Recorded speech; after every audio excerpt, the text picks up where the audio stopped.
Hello students, कैसे हैं आप लोग। उम्मीद करूंगा कि आप लोग बहुत अच्छे हैं। तो मैं गजेंद्र शर्मा एक बार फिर से आप सभी का स्वागत करता हूं सीयूटी अड्डा 24/7 के ऊपर। आप सभी बहुत बेसब्री से इंतजार कर रहे थे कि सर सीयूटी 2026 के लिए क्या ड्रॉपर की स्ट्रेटजी होनी चाहिए। अब ड्रॉपर कौन? वो बच्चे जो उन्होंने एक बहुत अच्छा ड्रीम देखा था, लेकिन चाहे एनटीए की गलती की वजह से, चाहे कोई और प्रॉब्लम की वजह से वो उस ड्रीम तक नहीं पहुंच पा रहे हैं और बहुत दूर है। तो इसलिए मैं आपको बोलूंगा कि आप लोगों को ड्रॉप लेके पूरी साल भर तगड़े लेवल पर मेहनत करनी है और जो ड्रीम देखा है, हिंदू, हंसराज या इसके अलावा सेंट स्टीफन हुआ, बीएचयू का मेन कैंपस हुआ, या जेएनयू, जामिया, इन यूनिवर्सिटीज के अंदर अगर एडमिशन लेना है तो तगड़े लेवल पर प्रिपरेशन करनी पड़ेगी। तो क्या आप लोगों का पूरा कंप्लीट रोड मैप होना चाहिए, जुलाई टू मई का 0 to हीरो प्लान होना चाहिए, वो आपका भाई आपके लिए लेके आ गया है। तो चलिए शुरू करते हैं। हमने जो टारगेट रखा है, टारगेट कितना है सर? ये टारगेट है कितना है? 950 प्लस आउट ऑफ 1000। ऐसा क्यों? क्योंकि सर जब तक 950 प्लस नहीं आएंगे ना भाई, बात नहीं बनेगी। तुम ये सोच रहे हो 800 लिए हैं भैया, 800 में कंपटीशन फिर रहेगा। 950 प्लस जाओगे तो उस केस के अंदर फिर तुम टॉप 1% में पहुंच जाओगे और टॉप 1% में इजीली आपको आपकी सीट मिल जाएगी, जो भी आपने ड्रीम देखा है। तो ये है। दूसरी चीज, हमारे पास लगभग 11 महीने बचे हुए हैं और हमें क्या कंप्लीट करना है सर? पहला है लैंग्वेज सेक्शन जिसके अंदर लैंग्वेजेस है, दूसरा डोमेन सेक्शन, तीसरा है जीएटी। तो इनमें से ही हमें अपनी रिक्वायरमेंट के अनुसार चीजें करनी है यार। कम से कम एक लैंग्वेज तो आपको लेके चलनी है और 3 डोमेन ले लो जिससे आप लोग चीजों को कर पाएंगे। और अगर एक और उठा सकते हो तो जीएटी और ले लो, जिससे क्या है कि आप हर एक यूनिवर्सिटी के लिए एलिजिबल हो जाएंगे। तो ये आपको ध्यान रखनी है। तो क्या हुआ? एक लैंग्वेज, 3 डोमेन, एक जीएटी आप लोगों को ले लेना है। आगे अब हम लोग चलते हैं कि सर फेजेस वाइज क्या होनी चाहिए। तो बेसिकली मैंने यहां पे टोटल 4 फेजेस आपके लिए बनाए हैं। चारों फेजेस में मैंने चीजों को अच्छे से कनेक्ट कर दिया। अगर आप इस तरीके से आगे बढ़ेंगे तो हर चीज को कवर कर जाएंगे। अब ये सोचोगे कि सर नहीं, मैंने तो पहले पूरा चैप्टर्स पढ़ लिया, फिर उसके बाद में अभी चीजें करूंगा, फिर आगे ऐसे करूंगा वैसे करूंगा। नहीं, देखो जो करना है अभी करना है, बाद में फिर कुछ नहीं। अगर अभी मेहनत नहीं करोगे बाद में कुछ नहीं होगा, फिर अफसोस होगा और फिर वही चीजें होंगी। तो अफसोस के चक्कर में नहीं पड़ना बेटा। अफसोस जो होता है ना बाद में, वो बहुत बुरा होता है, बहुत ज्यादा दिक्कतों का सामना करना पड़ता है। तो इसलिए क्या हुआ कि यहां पे आपको फेज 1 जो आपका है ना, जुलाई से लेकर सितंबर का, जिसके अंदर आप लोगों को एनसीईआरटी जो है ना उसके ऊपर मास्टरी करनी है, प्लस नोट्स बनाने हैं। अब यहां पे हो सकता है कि आप लोग अगर चाहें तो बैचेस के अंदर जुड़ सकते हैं, उनके अंदर चीजें पढ़ सकते हैं, क्योंकि सारी चीजें वहां पे सिस्टमेटिक तरीके से कराई जाती हैं और 3, साढ़े 3, 4 महीने में आप सभी को पूरा सिलेबस है उसको कंप्लीट करा दिया जाता है।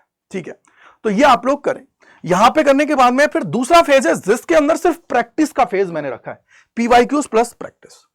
जितने ज्यादा पीवाईक्यूज कर लेंगे तो आपको अभी तक का पता लग जाएगा कि क्या सिनेरियो है, प्लस प्रैक्टिस करोगे अलग अलग टाइप्स के, तो फिर आपका कॉन्फिडेंस इंक्रीज होगा। क्योंकि जब आपकी प्रैक्टिस होती है ना, चीजें बहुत आसान हो जाती है। 50 में से 50 सवाल करना 1 घंटे में इजीली हो जाता है। लेकिन प्रैक्टिस नहीं होती है ना, तो फिर लगता है कि सर कैसे होगा, फिर इफ एंड बट्स आते हैं। उस चक्कर में नहीं पढ़ना है, तो अच्छे से चीजें करनी है।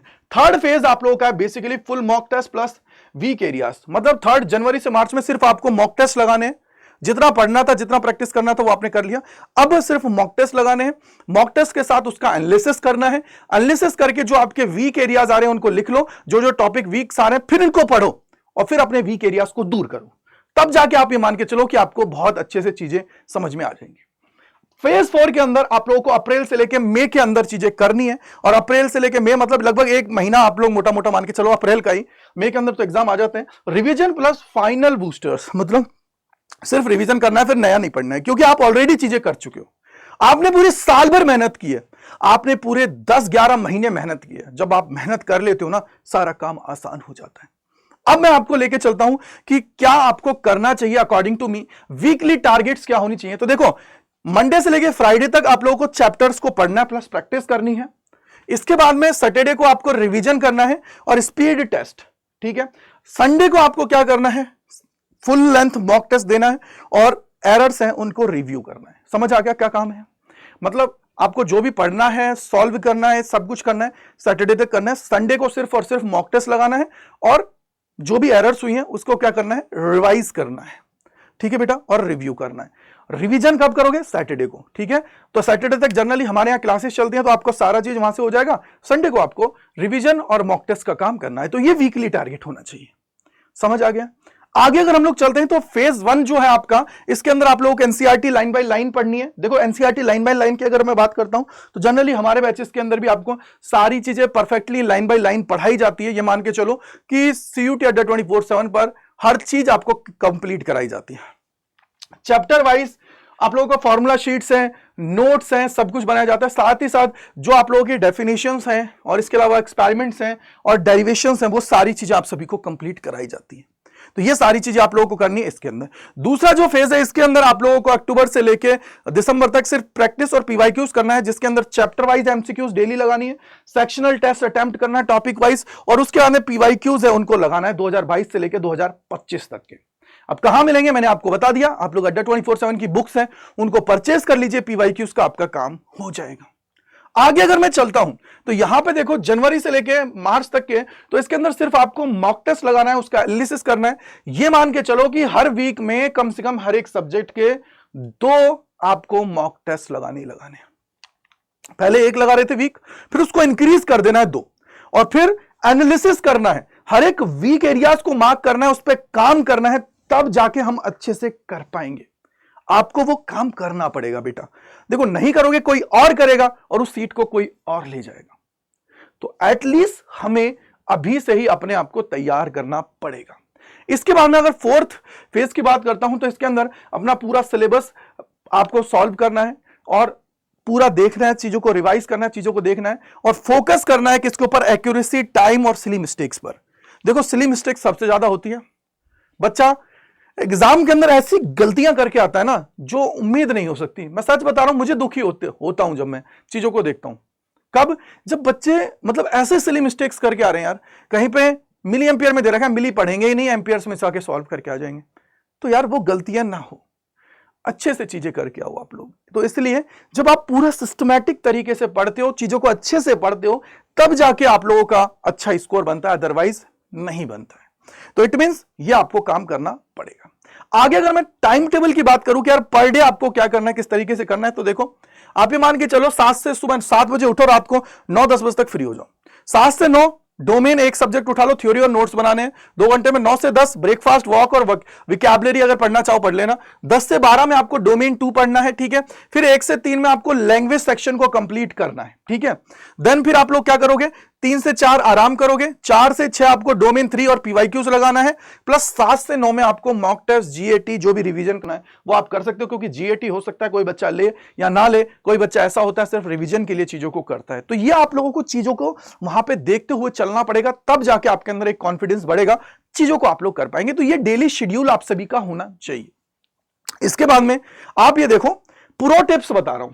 90% क्वेश्चंस आते हैं ना एनसीईआरटी बेस्ड होते हैं, ठीक है। तो एनसीईआरटी को स्किप नहीं करना। ये प्रो टिप्स हैं जो आपके लिए जरूरी है, करना जरूरी। तो एनसीईआरटी बेस्ड होते हैं। मिस्टेक बुक अपनी अलग से बना ले लिए, जिसके अंदर आप जो भी एरर कर रहे हो हर एक मॉक के अंदर वो आपको नोट डाउन करनी है। क्योंकि देखो कहीं ना कहीं कोई ना कोई टॉपिक्स फिक्स होते हैं जहां हम लोग मिस्टेक्स करते हैं, जहां पे हम लोग दिक्कतों का सामना करते हैं। ये मिस्टेक्स के लिए आपको पता है हमारे यहाँ मॉक टेस्ट वगैरह जो होते हैं ना, उसके अंदर आपको देखो आपको स्पीड और एक्यूरेसी तो पता लगेगी, टॉपर के कंपैरिजन में कितना टाइम लिया वो भी पता लगेगा।